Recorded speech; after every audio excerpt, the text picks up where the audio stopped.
Every year, fans get hyped for the NFL draft. It's almost like a national holiday. You have big boards, mock drafts, pro days, the combine, and this year's no different. You have names like Travis Hunter, Abdul Carter, Cam Ward, Shadur Sanders, guys who everyone's excited to see where they end up and excited to see them walk across the stage and shake Commissioner Goodell's hands. But here's what no one talks about. For every one of the big names, there's thousands of other guys that are going through the exact same process and chasing the same dream. For most of them, they won't get the call. There won't be any cameras, there won't be any fanfare. And a lot of them, they've already played their last down of football. They just don't know it yet. You might be wondering how I know that. Well, I was one of those guys. I went through the NFL draft process. I trained, I met with scouts, I met with teams, all in the hopes of maybe one day ending up on the big stage. And it's not like I was some 5-star prospect or some first-round lock, but I was in the process. Going through the process as a guy on the fringe, it's a whole different experience. So in this video, I wanna give you the side of the NFL draft that they don't talk about. For a little background on me, I started my career as a walk-on in college. So I walked on at the University of Michigan, eventually earned a scholarship, and earned my way over the course of my career onto the field, where in my last year, 2020, the COVID year, I ended up being, a part of the defense. Like, I had a real role. To start off the year, I was more of a rotational guy, and then as the year progressed on, some injuries happened, and I was like really playing major minutes. And I have a video about why I transferred from Michigan, but really, in short, I wanted more playing time. I missed spring ball because I got COVID, so I was like, let me hit the portal, transfer out. So I transferred to Utah State. I wasn't just some super mega prospect that transferred to Utah State and was destined to blow up. Now, I'm not saying I wasn't a good player, right? I was definitely a baller, had great stats, had great film, but at the end of the day, I was still on the slower side, you could say. And I mean, I knew this because in my first year at Utah State, there was pretty much zero NFL interest. But my second year, that's when the NFL interest started to pick up. Scouts would come into the facility, ask the trainers about me, ask the coaches about me. And yeah, I was becoming someone who was on NFL radar. So as the season was kind of going along, I was talking to some of my coaches and pretty much asked them what the feedback was for me from the scouts. And they said the big thing was his lack of speed. We think that his lack of speed doesn't really put him in a position to really be able to compete at the NFL level. So I was like, all right, bet, man. I've been dealing with doubters my entire life, people saying I wasn't gonna be able to play even D1 football or even college football in general because of my speed. So I was like, all right, you know what? We're gonna get to work. We're gonna find a place where we train for 8 weeks, get faster, and then when we hit our pro day, we're gonna run a flying time. So I made the decision to go down to Test Academy in Florida, in part because there was a track coach that we're gonna be working with, Otto Bolden, and I felt that this facility right here is gonna give me the best possible opportunity to run the time I need to run. But what you're not gonna know from the top prospects draft process is that your training expenses aren't covered all the way if you're not one of those top guys. So guys that are gonna be first round picks, they get their training paid for, they get their living paid for. Some of them even get a stipend on top of that. Like, I've been around first round picks at Michigan. Those guys, as soon as they got done playing and declared for the draft, they were handed a check for $100,000. Why? Well, agents, they know they're gonna recoup that on the first contract. So it's like, all right, man, we're gonna get this money back soon. It's all good. When you're not one of those guys, you're pretty much gonna have to figure out your training facility and how you're gonna pay for it. So I know everyone's probably heard of Exos from Combine Coverage. Well, Exos, that's probably gonna run you about $30,000 to $35,000 for combine training. Not to mention, that's where a lot of the top guys go to train. So if you're a guy that does have $30,000 to spend on training, just know they're probably gonna focus on those top prospects more than you. Now, every agency is different, but some agencies, they'll cover your training. Some agencies, they'll only cover half of it. Some agencies won't cover it at all unless you're a guy that gets invited to the combine. So there are a bunch of different ways to do it. The agency I was with, how they did it was they were able to cover 50% of the training. So Test was like 15 bands, so my agent covered half of that. I was responsible for the other half. I felt that that investment was gonna pay off in me running a fast 40 and eventually me getting a shot at the NFL. But to backtrack a little bit, before you even get to the training, you do have the All-Star games and showcases. So, the Senior Bowl, which is broadcast on TV, the practices are broadcast on TV, there are clips on YouTube, clips on Twitter. That's where the top guys go. If you're at the Senior Bowl, you're most likely gonna get drafted. Then you have the Shrine Bowl, where a lot of those guys are gonna be drafted and signed immediately. Then after that, you have like the Hula Bowl, the Tropical Bowl, and College Gridiron Showcase. So I went to College Gridiron Showcase. There were actually a good amount of players there who I kind of knew from seeing on Twitter, like PFF and stuff like that. But there was good comp there. There was good comp. Now, none of us were really guys that were necessarily gonna be first round, second round, third round draft picks. Most of us weren't even gonna be drafted. There were a couple guys there that ended up getting drafted, but for the most part, it was like the really under the radar guys. I did meet with a few teams there, so I was like, all right, even though I'm not some high prospect, there are NFL teams that are looking for me, that are checking for me. So it's like, all right, we're in the right direction. All I need is one team to kind of fuck with me, and then I can go from there. But the one thing I will say about CGS is you could definitely tell it wasn't like, the showcase where all the top guys were, because some of the facilities we had and some of the things we had access to were kind of lacking. So there wasn't really, let's call it, recovery equipment and things of that nature. So I was going to the vending machine in the hotel, getting ice from the ice machine and pouring it in the bathtub just to take ice baths. I had my opportunity in front of the scouts and did what I needed to do. So now we're back to training. So I get down to Florida and I'm like, all right, I got 8 weeks to lock in and get my 40 down. So the first day I get there, I had to run my kind of test 40. So the 40 to see where you first at. My legs were heavy. I was like, I'm not gonna pull a hamstring or anything like that. So I ran like a 4.79, I think. But I'm like, all right, it's cool. I didn't really run a full 40 there. My goal is to run a sub 4.55. I was like, all right, I think I can get that. So I get to work, and when I tell you, when I first started, my mechanics were so bad, bro.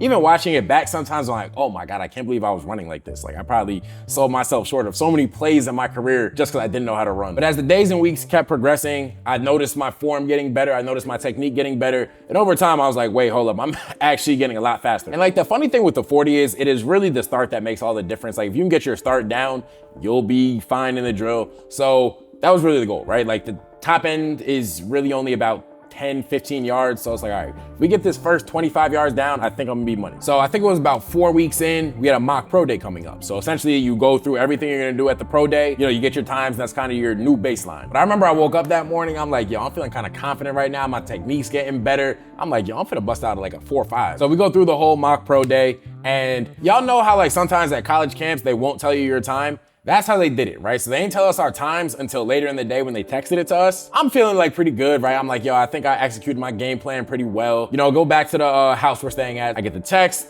I look at it.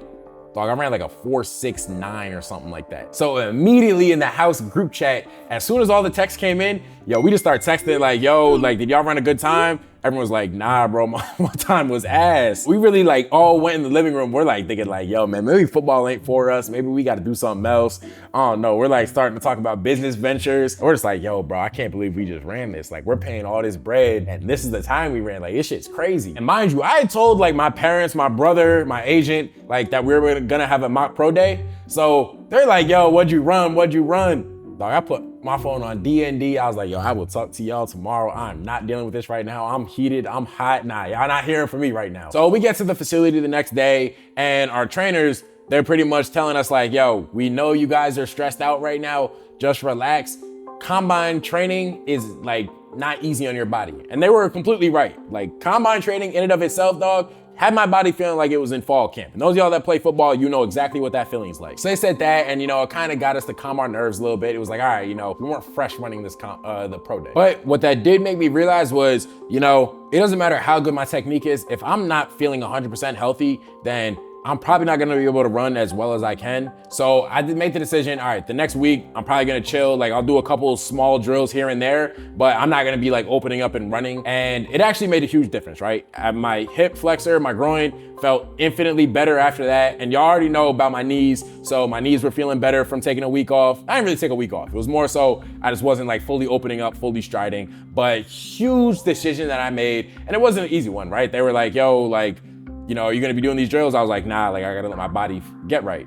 But that's kind of one of those things I say where sometimes you have to understand yourself and you have to make a decision, right? So some people would say, oh, he's not working hard because he's not doing these drills right now. It's no. I'm gotta put myself first, put my body first, and listen to it, what it's telling me, which is, yo, you gotta chill out right now or all the work you're putting in is gonna be for nothing. And high key, I do see why guys sit out of bowl games. Obviously you see the top prospects sit out and it makes sense, but you'll see a guy that's going in the 7th round, 6th round, probably undrafted, sit out, and people are like, oh, why is he sitting out? He needs the extra film.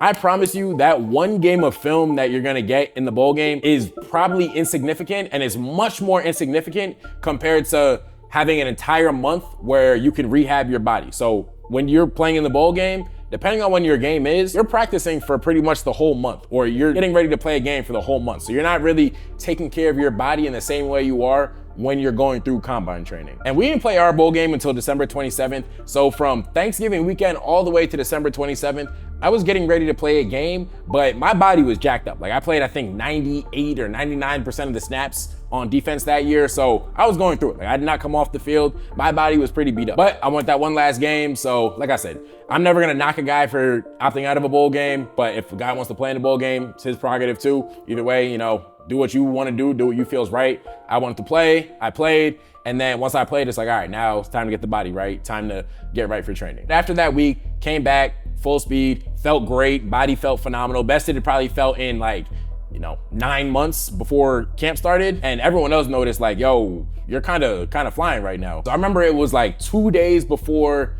the mock pro day, see me and some of the guys were talking. They were like, yo, Hunt, what time you trying to run? And I was like, shit, my end goal is just sub 4.55. And they were like, yo, I don't know about that, gang. Like, yeah, I think you should be shooting for in the 4.4s. And I was like, And then at that moment, it's like, I realized, I was like, yo, I've been letting all this talk about everyone else thinking I'm slow get to my head. It's like, yo, they don't know what I'm capable of. They're not me. They don't know how hard I work. So I was like, you know what? Y'all right. My new goal, 4.45. I was like, I think I can hit that. That is manageable. And that is like setting the bar high, right? I think a 4.55, if I kind of kept that, would have been like, you're kind of setting your expectations here when really your ceiling's up here. So I was like, all right.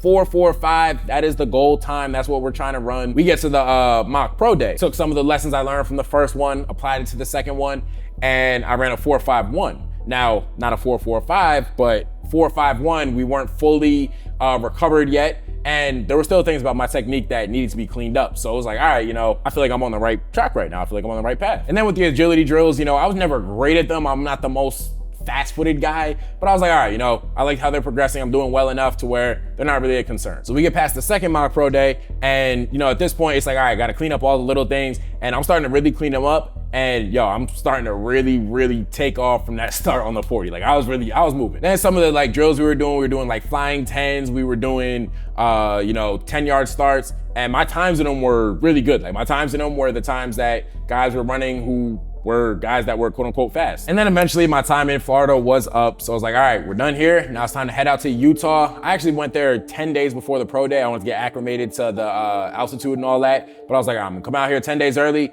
and pretty much just do like the last little bit of training. It wasn't even training at that point. It was just kind of refreshing the body on what to do and all that. But get out to Utah. And then for 10 days, it's like, all right, really take care of my body, really focus on making sure I'm at an optimal level to run that pro day. Now, you guys have heard me talk a lot about running, but not about jumping. As you know, the knees been jacked up pretty much since 2019. I actually saw a chart the other day where one leg, I think it was like 3 or 4 pounds heavier than the other leg, which is like pretty much when the tendonitis started. Yeah, I made the decision. I was like, all right, if I jump, especially because the jumps are gonna be before the runs. If I jump and my knees get like jacked up off of it and I can't really run as fast, I feel like it's not gonna be as good. So I'm gonna say obviously I'm not gonna say I have tendonitis right now. I think the scouts already knew, so it didn't really make a difference. But I told them I'd clip my heel in training or something like that. Something stupid. Finally, we get to time to run the 40. Oh, just to glaze myself a little bit too. I did get 17 reps on the bench, Started off when we first started training, when I did the little first day of testing, hit 10 reps, pro day, hit 17. So yeah, that was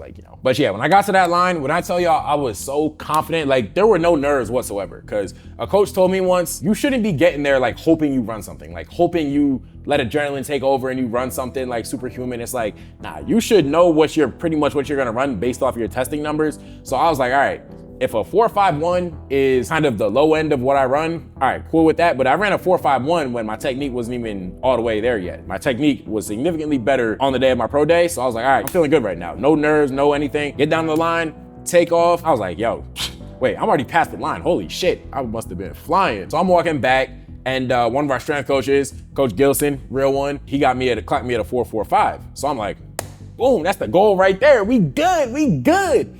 And I look down in the distance, I see my agent, he gives me a thumbs up. There's one of our coaches kind of around where the scouts were, he gave me a thumbs up too. So I was like, all right, did what we had to do. There weren't a ton of people at our pro day, so we ended up having to run the second one pretty quick. My hamstrings were low key on fire. That was the fastest I've probably ever moved in my life. Looking back at it, probably shouldn't have run the second one. I probably should have just been content with the first. Ran the second one, it was slower. I've heard from multiple people that there were multiple scouts that clocked me sub 4.4. So the fastest I got clocked at was a 4.38. Had a couple 4.38s, 1 or 2 4.39s. But the thing they don't tell you about pro days is there's not really a uniform way on how they record the times. So there are a bunch of scouts there. Sometimes they average all the scouts' clocks and record it that way. Sometimes they just take one scout's clock and record it that way. I don't know how they came up with the number, but the official time I ran was a 4.51, which I was kind of like, all right, bro, I don't know how y'all came up with this when multiple scouts had me faster than that, but you know, it is what it is. A 4.51 was still pretty good, would have been like top 8 at the combine, I think. I'm still jacking the 4.38 though. I don't care what none of y'all say, I ran a 4.38. Pro day finally ends. You know, kind of there at the end, getting some water. A bunch of scouts come up and talk to me. You know, they're getting a bunch of information, asking me a whole bunch of things.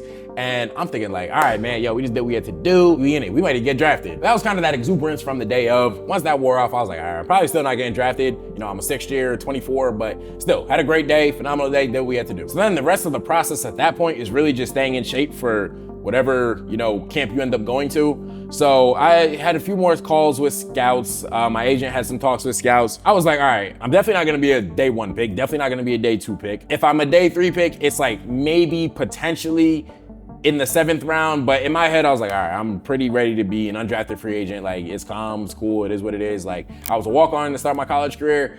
Being an undrafted free agent is nothing new for me. With the first pick. So I don't even think I watched day 1 of the draft.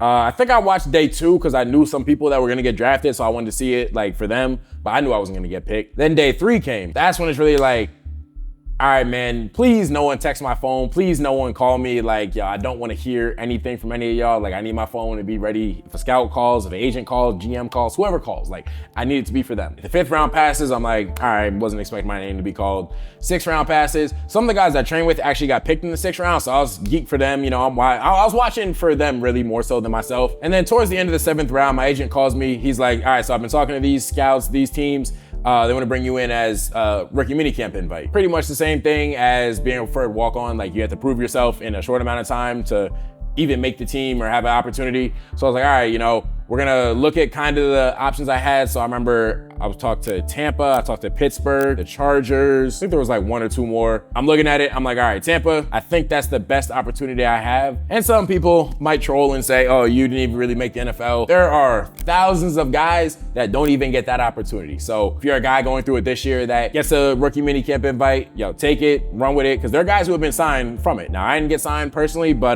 that's the reality for way more people than it isn't, right? So the guys that go in the 1st round, only 32 of them. Guys that go in the 2nd round, only 32. 3rd round, only 32. Even in the entire draft, there's only about 257 guys that get picked. There are thousands and thousands of guys that are preparing for the entire process. At the time of this recording, this is when pro days are happening. When the video gets uploaded, pro days are probably gonna be over. At that point, you've done really all you can do to put yourself in front of the NFL. But that is pretty much the side of the NFL draft that no one ever talks about, man. We always see the guys posting their day in their lives, the Travis Hunters, the Shedeur Sanders, the Cam Wards. You don't really see the Hunter Reynolds. Now, my biggest regret is not documenting the entire process. Really, my biggest regret from college on is not starting YouTube earlier. Man, I folded on that. But yeah, man, if you like the video, like, share, comment, subscribe. NFL draft process, it's a tough time, difficult time, just nature of the business.